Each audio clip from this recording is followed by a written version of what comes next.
நாராயணாமிர்தம் தசகம் 60 கோபி வஸ்திராபகரணம். காதலாகி கசிந்து கண்ணீர் விட்ட கோபியர் நின்னையே வரித்து நாதனாக வேண்டுமென்று நோன்பற்று ஆடைகளை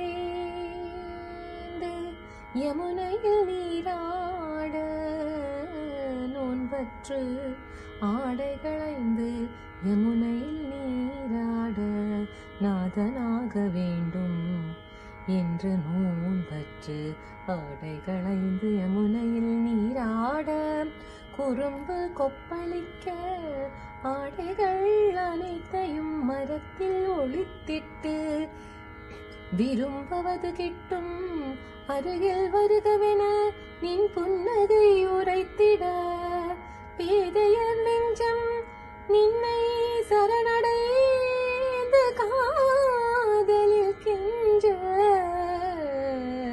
வாதை போக்கிட பௌர்ணமி இரவில் வருவேன் என்றேன். குருவாயூர் தன்னிலே குடி கொண்ட மன்னனே குருவாயூரப்பனே தீராத நோய் தீர்த்து வாரா